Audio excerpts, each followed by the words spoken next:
On this week's NESN Patriots Podcast, we discuss all the latest developments in the Patriots quarterback situation, break down how the results during their bye week impacted New England's draft positioning, and look ahead to what could be a very ugly but bizarrely fascinating matchup with the New York Giants.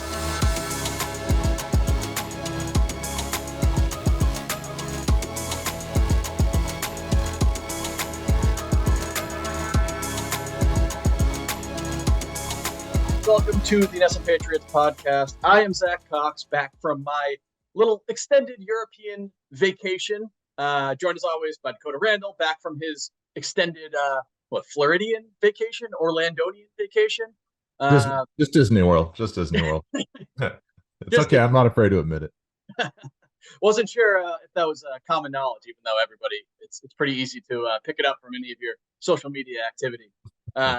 And the Patriots are back from their bye week. They got a couple of days off. They reconvened at Gillette Stadium this morning and ahead of what may very well be the ugliest and least watchable game on the NFL schedule in the entire 2023 season. Patriots at Giants this Sunday at MetLife Stadium. We'll get into that game a little bit later. We'll get into some of the Patriots quarterback questions in just a couple of minutes. But Dakota, how was the bye? It was nice to get a couple days off, recharge a bit. Yeah, more than anything, we talked about this last week. It was nice to not think about the Patriots for a little bit, considering that they're not very fun to think about these days. But yeah, it was good. Now it's just a bummer that coming out of the bye, what we have to look forward to is maybe the least interesting Patriots game. I'm not going to say of all time, but it's in the conversation. I mean, aside from the draft implications, but just in general, this game could be just awful to watch, awful to think about, awful to talk about. So that's a bummer for that to be the post-bye reward.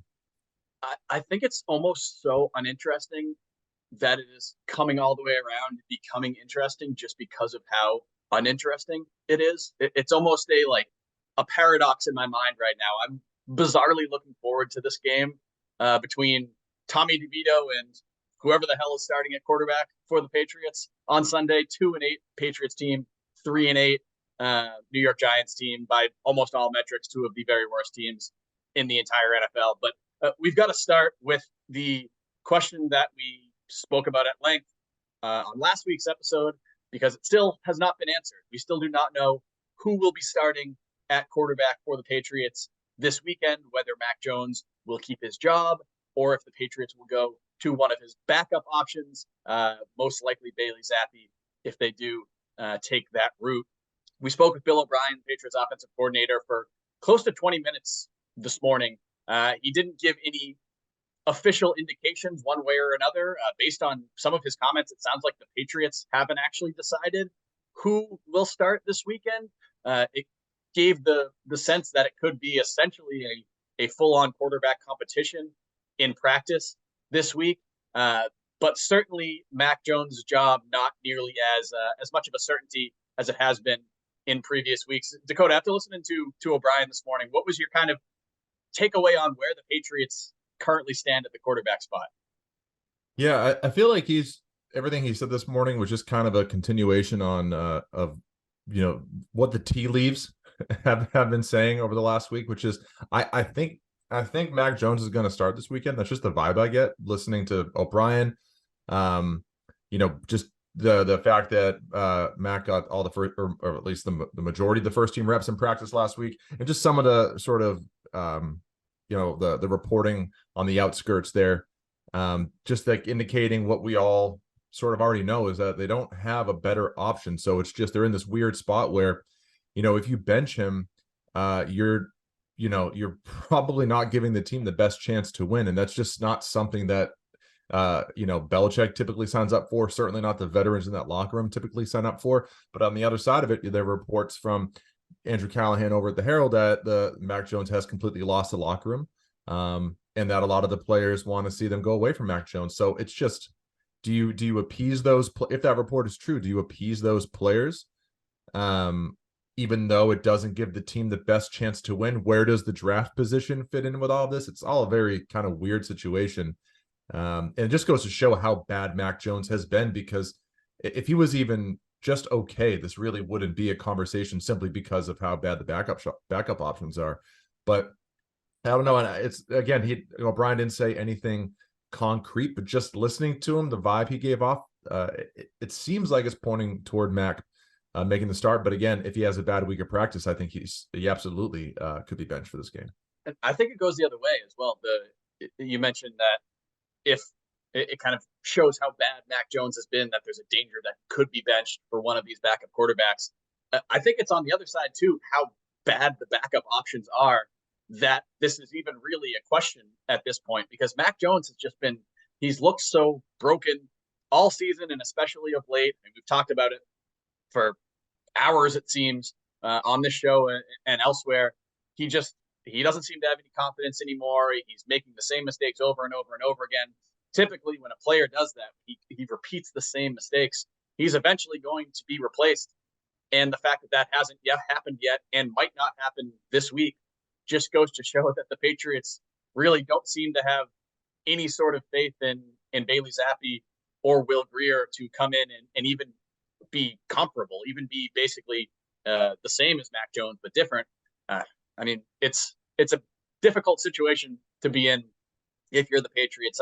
I kind of got the same vibe as well, that these seems to be pointing more toward, like, you listen to what O'Brien's had to say today, and if I had to make a prediction right now, I would say Mac Jones probably is going to start on Sunday. It does seem like they're essentially leaving the door open and hoping that Bailey Zappi or Will Grier or whoever comes in and really impresses them over the next couple of days, or Mac Jones just regresses so substantially that they need to take him out. But if that hasn't happened on the practice field over the last, 2 months plus, the odds of it happening this week in a way that's going to significantly sway their decision making, it seems unlikely, especially if it is true what O'Brien was saying, that, hey, players earn their spots in the practice field. They earn their spots in the practice field. They earn their spots in the practice field. If Mac Jones has been such a better practice player than those other guys to this point, it is difficult to see that kind of changing this week. I don't know if that would be the right call. I personally think that it's time to go away from Mac Jones and at least try something else. But I do agree that it seems like it's drifting in that direction, at least where we stand now at 1:30 on Monday afternoon. Yeah, and it seems like, the one person who's sort of been removed from the equation, at least it seems that way, is Will Grier. There was it seemed like he had all this positive momentum a few weeks back. There were some reports that the Patriots, if Mac Jones got benched, it would be Will Grier that got the first opportunity. But there hasn't been any similar reporting really since then, over the last, I want to say, maybe month, 3 weeks, month, since really the Vegas game. It's almost gone in the other direction too. And I think you made a point.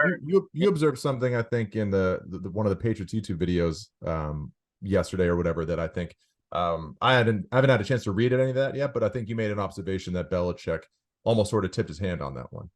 It seemed to be, yeah. It was initially raised by Mike Reese in his Sunday Notes columns, which are always phenomenal, a great source of info in there. He noted that during the Patriots All Access interview, it seemed to give off the vibe that Will Grier was still the third quarterback. And I went in and listened to it. And yeah, it was basically an extension of what Belichick told us when we spoke with him last week, that, hey, there's only so many reps to go around. The third string quarterback just isn't going to get that many of them. The vast majority of the work that Grier has gotten has come with the scout team. And when you're on the scout team, you're not even typically running the Patriots plays. You're basically looking at a card and saying, okay, this is what the Giants are going to run this week. Go out and run that, which is why it can be so hard for players like that to kind of climb the ladder during the season. O'Brien did say that when he said Mac Jones took first team reps last week in practice, he did say that Bailey Zappi rotated in and Will Grier rotated in. We don't know what those rotations looked like, whether that was them legitimately getting chances with kind of offensive regulars, or if it was them running the second team or whatnot. But yeah, based on Belichick's comments, unless he was really just trying to go full subterfuge and throw people off the scent so they can surprise everybody and start Will Grier on Sunday, it seemed to indicate that the odds of him starting are significantly lower than Jones or Zappi. And it was also interesting to hear O'Brien say that He basically said, yeah, you can have a quarterback competition during the season. You can have it be two guys splitting reps and fighting for that job. But once you get beyond two, it really isn't feasible. You can't do it with 3 or 4 quarterbacks. So it seems like it's going to be a 2-man competition for that spot this week, based on what we've heard from O'Brien and others. And I'd say the 2 most likely people in that competition are certainly Jones and Zappy. Yeah, agreed. And it is just kind of crazy that we're at this spot after the whole end of training camp thing where Bailey Zappi got released and put on the practice squad and then re-signed after the whole Matt Corral debacle. Just that we're back at this point where it's Mac Jones versus Bailey Zappi, but the difference now being nobody believes in either of them, including Zappi. I don't even think there are really any Zappi fans left either. Just a weird, depressing path back to the same storyline. And I think it was so clear during that time you're talking about with Corral coming in, and then Ian Book was here for like 5 days. That they were just cycling through third-string quarterbacks. It seems like it seemed, at least from an outsider's perspective, that they were trying to find somebody who would be a better backup option than Zappi, because all those guys did have pretty similar profiles to Zappi as kind of young, unestablished quarterbacks. And the fact that Greer's been here for 2+ months now and still hasn't been able to jump up a spot on that depth chart kind of says that shows that he has not done enough nearly to kind of make that leap that maybe some people were expecting them to. Yeah, it's kind of a bummer that if we still have no idea what was going on with Matt Corral or what still is going on with Matt Corral, because I don't even think he's on a team, is he? I was just going to say that. I don't believe so. I feel like we haven't. It's I might be misremembering. I feel like there was a report like linking one other team to him, either through a visit or through something else. That might have just been him, like kind of like visiting the Patriots that day where he actually got released. But yeah, he definitely has not latched on with another team since he was released. Yeah, but it's interesting because by now we probably would have seen him in a game. And he was a second-round pick last year, or second or third? I believe he was a 3rd round, but he was somebody that was getting like legit 1st-round buzz until late in the season. He was in his final college year. He was a real option in Carolina until he got hurt. And maybe the reason why he was released at the end of the camp, maybe there's some overlap with why things didn't work out here in New England. But from a talent perspective, he certainly would have been an interesting option to see get a look here at this point in the season. And as the way things have played out, he would have, had an opportunity here. So coulda, woulda, shoulda, but it would have been interesting to see the Matt Corral experience by now. Yeah, so we will see how all of this actually shakes out. The Patriots are scheduled to hold their first practice of the week on Tuesday. Bit of a different schedule this week with coming back from the bye. We'll hear from Bill Belichick Tuesday morning. By the time you listen to this, that may have already happened. Who knows if he'll give us any indication at that point, or whether it will be hey, the guy has to earn it on the practice field this week, and we won't find out until later this week. But certainly still a developing storyline, and easily the most important one going into this game. But I think the most important storyline for this game and for the rest of the season is going to be the Patriots draft positioning. The Patriots did catch something of a break on Sunday when the Giants, who are kind of neck and neck with them, competing for one of those top spots, they were able to beat the Washington Commanders with Tommy DeVito, their 3rd-string rookie quarterback. Arizona Cardinals did lose, so it was kind of a net neutral for the Patriots in terms of draft positioning. But this is, I don't know, you've gotten a little bit more in the weeds with the strength of schedule and all of this other stuff than I have. I'm sure I'm going to have to join you there at some point over these next 6-7 weeks. But yeah, brief summary: how did this weekend, this bye week, alter or impact what the Patriots are looking at draft-wise? Well, the interesting thing about this weekend is up until the end of the early afternoon slate or whatever, until the end of a few of these games, I mean, the Patriots were about to be sitting in the number 2 spot and in a really good position, because it looked like Arizona was going to beat the Texans, and then they blew it at the end there. It looked like the Bears were going to beat the Lions, and then the Lions made a comeback drive at the end there. But if both those results had panned out, the Patriots would be in a number 2 spot right now, and just one game back, or one loss back of the Carolina Panthers. So that would have been interesting. But as it stands right now, the Patriots are 3rd at 2-8, with Carolina, Arizona in first and second respectively. Bears, Giants, fourth and fifth overall. But the Giants' loss is huge for the Patriots because I think, last week a lot of us were looking at that game and saying, the Giants might not win another game the rest of the season. So if the Patriots win that game, that probably would make it incredibly difficult for them to leapfrog the Giants again in the draft order. But now, even if the Patriots win this game, they would have the same record as the Giants at 3-8, and then it comes down to the strength of schedule tiebreaker, where the Giants currently have the edge in that at 520 to 538, but there's a lot of season left. That's not a big gap at all. That can change over the course of a week or two. So that's huge. I mean, this game, but on the other side, if the Patriots lose this game, they are really sitting pretty in the top three. It's really at that point just what the Bears do. So it'll be interesting to see if the Bears pick up another win. But those really, it's Arizona, Chicago, and New York are the three teams that everybody I think needs to keep an eye on.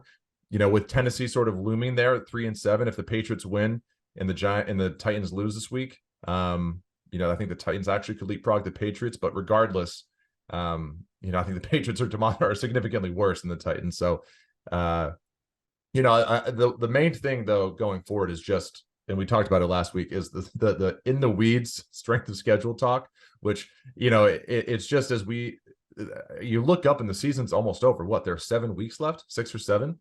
I think 8 weeks left, 7 games. No, 7 games, right? 7 games left for the Patriots. So, that's going to go by pretty quick. And so in 3 more weeks, when it's just 4 games left, we're talking about at that point, the strength of schedule really can't change all that much. So it's, it's going to be interesting to see what happens here. But the big thing that happened, I think, also over the weekend is, even though Arizona lost their game and they're now 2-9, the Patriots actually leapfrogged them in strength of schedule. So if they had the same record right now, if the Patriots had played this week and lost, they actually would have the number 2 pick based on strength of schedule. So, and then and you go down the rabbit hole and why Arizona. The Murray situation is going to be a significant factor in that moving forward. The fact that the Cardinals are going to be much more likely to win a few of their games down the stretch with Murray in there than they would have been with whoever backup they had in there. And then you never know. We talked about it last week. We'll talk about it a lot more. The Murray factor in them potentially wanting or not wanting a quarterback at the top of the draft as well. So one of the something to monitor as you're kind of scanning the rest of the NFL over the rest of the season here. Yeah, I mean, it's going to be chaos if Carolina somehow gets a win here down the stretch. Which there's been a couple of games where they've been close. They played the Dolphins tough for like a minute in one of those games. They were hanging around in their game this weekend. It's not out of the realm of possibility that they pick up 1 or 2 down the stretch, as bad as they are. So the door. It seems like the Patriots are a long shot to get the first overall pick, but it's just one game. I mean, anything can happen, and it's the path is there.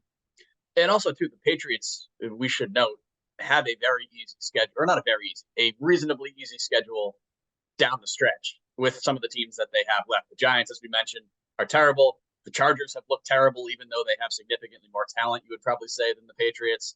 The Steelers don't look good right now. You got the Chiefs. Obviously, that's going to be a difficult game. The Broncos have been looking much better of late. The Bills, who knows? At this point, they're kind of a Jekyll and Hyde type team this year. And then the Jets in Week 18, who just benched Zach Wilson about half an hour before we started recording. Who knows whether they'll have Aaron Rodgers back by that point or whatnot. But it's going to. If I'm looking at it right now, I have a hard time seeing the Patriots just losing all of these games or going like 1-7 down the stretch. It's probably based more on kind of resume and history than this current team, which really can't seem to beat anybody. But I don't know. It's gonna be fascinating to see whether this just kind of completely torpedoes and the Patriots finish, I don't know what, 2-15, 3-14, which is probably going to be necessary to get one of those top picks, or if they do show a little bit of life down the stretch, win a couple games, and then find themselves sort of in no man's land. But I think this weekend's game against the Giants is going to kind of show you where this season might be going. I think if the Patriots come out because I think they're a better team than the Giants, even though they have not played that way. We hope You look at you'd most of like to think the so. advanced metrics, and it's essentially the Giants are one of the NFL's worst teams in pretty much every measure. And now, obviously, they don't have their starting quarterback, they don't have their backup quarterback, and they did just win a game on Sunday against a team that beat the Patriots a couple weeks before in the Commanders. So nothing is any way guaranteed for this Patriots team at this point. But if they come out and play a solid game and beat a very bad team, then I think maybe you look at them as, okay, this team clearly hasn't just quit and given up. They're probably going to be a little bit competitive down the stretch. Maybe it's not going to be an absolute, complete, and total bottom out season. Maybe they end up with 5 wins or 6 wins on the season. But if they come out and look the way they did against the Colts in Germany, look the way they did a couple of weeks earlier, and this is just a kind of non-competitive blah game, even if the score ends up being close, like a couple of the Patriots' recent games, then I think you could say, all right, well, buckle up. This is going full kind of tank mode, and it's going to get even worse down the stretch. So I think it's really going to shape a lot for how the rest of the season is going to go. Yeah, and the kind of crazy scenario in all of this is, and this is obviously not going to happen, but if they win out, which is the idea that the thought of the Patriots winning 7 games in a row is so crazy to think about. But if they win out, they'd be 9-8. And you wouldn't have said this going into the season, probably based on what people thought of the AFC, but 9-8 probably would be enough to get you in. And like, as you mentioned, the schedule is soft enough where, like, if they were even just okay, like, you could see them maybe rattle that off. Because, like, you can make a case for each of those games with the exception of Kansas City. But even that, like, who knows? But it's just, maybe they, like, to your point, if you're just trying to, if you're someone who doesn't want them to tank for a draft pick, and you just don't want, as fun as the top draft pick is to think about, you don't want to be your team to be an embarrassment. You could look at this and talk yourself into a scenario where if they put their best foot forward and win convincingly against the Giants, and then maybe they build off of it against the Chargers. Well, now you're talking about, Steelers, despite being 6-4 or whatever they are bad. And then, all of a sudden you look up and you're 5-8, which is still terrible, but you start thinking about it a different way. And also at that point, now you might not be in the top 10 in the draft order. So your best hope for that point is, hey, maybe we can get into playoff position. On that point, it's such a bizarre place where we are right now in this kind of where the Patriots are at this point. I remember Bill Belichick and Tom Brady and some Patriots leaders are always talking in the past about, you don't really know what kind of team you have until Thanksgiving. And typically that meant, all right, you can scuffle a little bit early, you play poorly in September, usually it rounds into form, and then you kind of go forward from there toward the inevitable AFC Championship push. This team, I mean, we're 3 days out from Thanksgiving at this point, and this team is dead. I know we just talked about kind of theoretical playoff pass, but I use playoff in the same sentence as the Patriots. This Patriots season has basically been over since the Dolphins game, the Commanders game, for at least a couple of weeks now. For all intents and purposes, the Patriots have been dead in the water from a playoff contention standpoint, even in a very bad, or not very bad, but a certainly watered down AFC East compared to what people were expecting. And this is the first game that I can remember really in my lifetime that everybody that I've seen, that I've talked to in real life, seen on social media, wants them to lose this game. Every Patriots fan, they're in a situation where I think if people, I'd be curious to see how this would play out if this game was at home. And unfortunately, it's in New York, so you won't get the home crowd reaction. But True. I think if they win this game, there will be some people in the fan base, a large number of people in the fan base, that are going to be legitimately angry. They're going to say, why are we winning this game? This is a game we need to lose for draft positioning. And the fact that is now kind of the prevailing sentiment, at least from what I can gather from the Patriots fans that have come across my timeline and my life, it's just, I don't know. There's nothing else to say other than it's bizarre. And we're still, again, 2 months, month and a half from the end of the season. It's, I don't know. I don't even know what really the point of that whole rant was. It's such a weird place to be as a Patriots observer. It is, but and it is interesting now being on this side of the conversation, because you do look at it and you're like,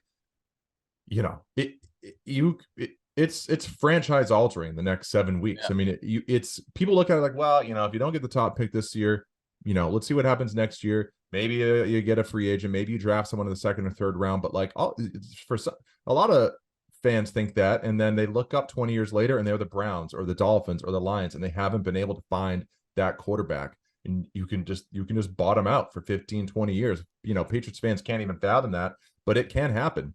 And you rarely get to the top of the draft board like this with two quarterback prospects, especially one in Williams, who's seen as a generational sort of talent. And, if he is that good, things can turn around for the Patriots in a hurry. Look at the Jaguars. I mean, I don't know if Trevor Lawrence has been everything we thought he would be. I think he's been very good and the arrow's pointing up. But regardless, that team was terrible a few years ago, and now they're 7-3. And some people would argue that they're the best team in the AFC. And so it can change in a hurry if you get that quarterback. And for the Patriots, like it's right there in front of them. If they lose this game, that's a weird way to say it's right there in front of them. And usually you say that about like a path. Don't screw it up. Yeah.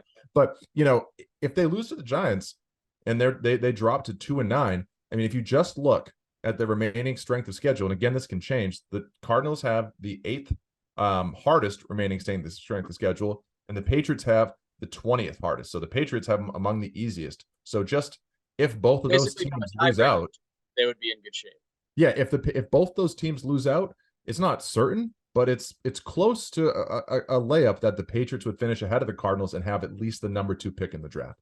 And as crazy as it is to talk about, that is realistic and it's on the table. So this game is absolutely huge for like the near and long term prospects of the New England Patriots, which is just a crazy reality that we're in. It's the first time since certainly the early 90s when it ever really made sense for the Patriots to want to lose games, quote unquote, where it would benefit them more if they lost than if they won. You basically have to go back to, when did they draft Drew Bledsoe? 1994? It was either 93 or 94. I think 93. I think 94 was his first season, if I have it right. Yep.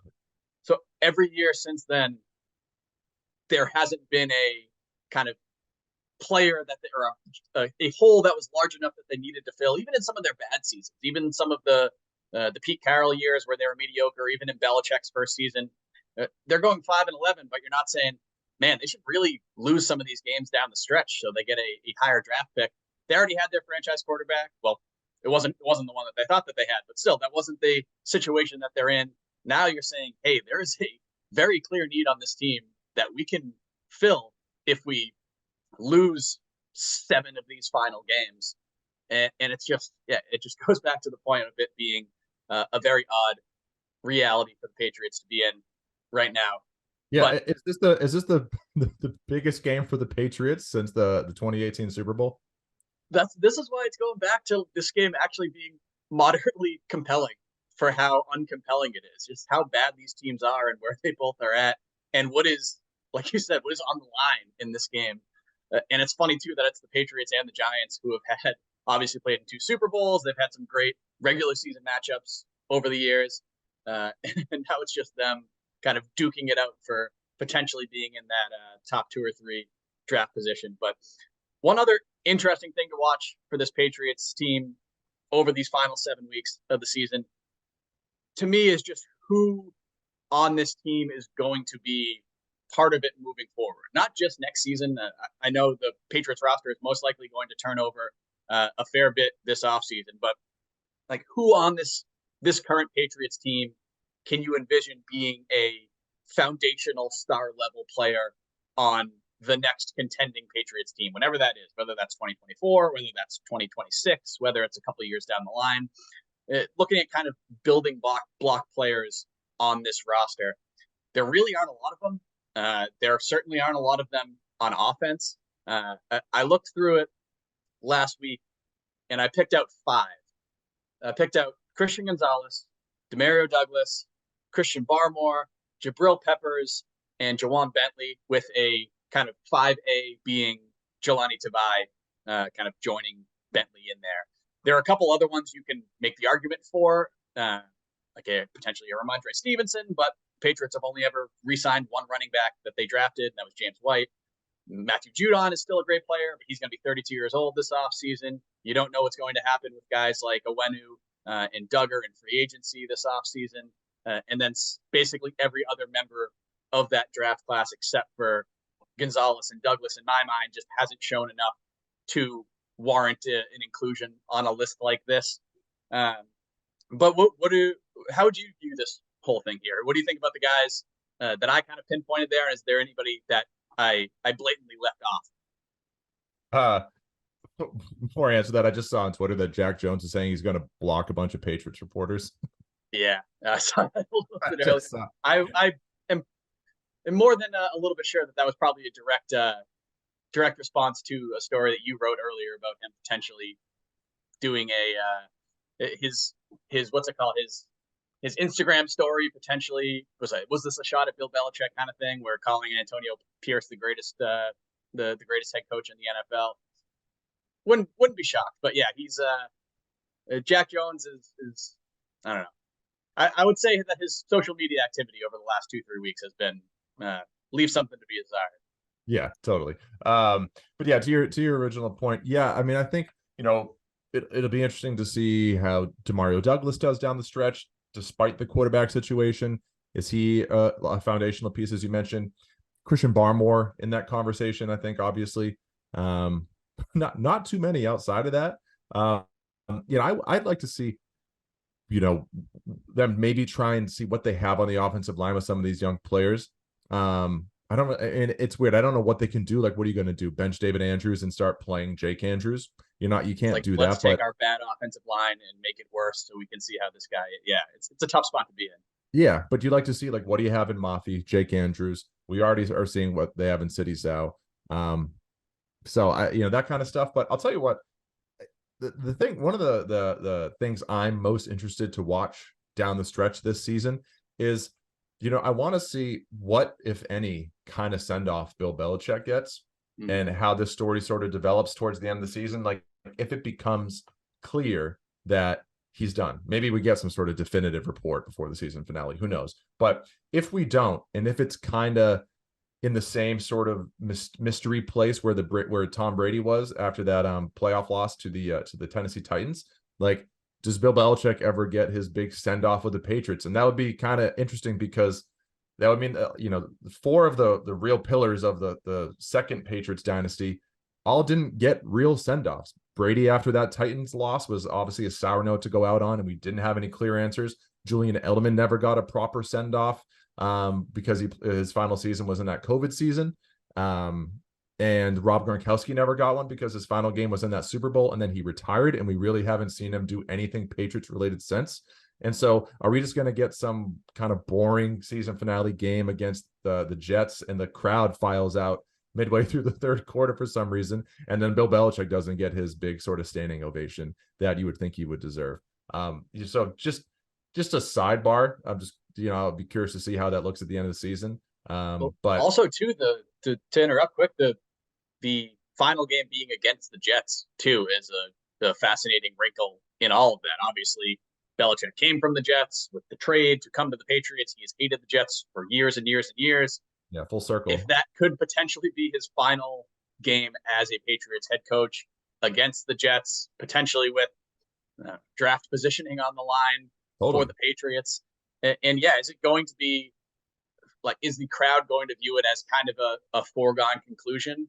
It probably depends on where the Patriots, how they do over these next couple of weeks. But if the Patriots go into that game at 3-13, I feel like everybody's going to have a pretty good idea that it most likely will be Bill Belichick's last game.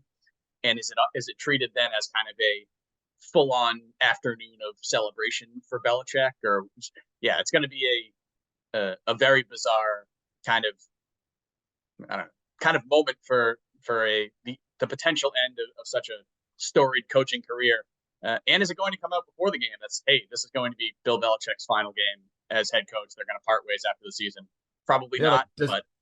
Does he give a wave? Like, does he? Yeah. If the crowd gives a little cheer for him, does he give the acknowledgement? Which, it could be seen as a tacit confirmation. Like all that kind of stuff. It'll be, there could be some fascinating layers to that game, unless maybe we find out a couple weeks in advance, like something gets announced or clarified. I'd be surprised by that. But, I feel like we're going to get so consumed by draft position talk here down the stretch that we might start to forget about the Belichick angle, because it feels like the job status stuff peaked over the last couple of weeks, where we all thought maybe he could get fired before the bye. That I could see a scenario where maybe that storyline fades into the background as we start focusing on Caleb Williams, Drake May, that we almost forget that we could be in the final days of the most significant coaching tenure in like maybe pro sports history, right? Yeah, going to be a very weird couple of months. Again, Patriots start back up this week. They have their first practice Tuesday before they travel to the New York Giants on Sunday.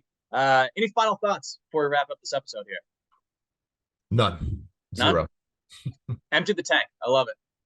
But all right, you can, for any remaining final thoughts, you can follow me on Twitter or on X at Zack NESN. You can follow Dakota at Randall NESN, and you can follow along with all of our Patriots coverage before, during, and after Sunday's game against the Giants on NESN.com.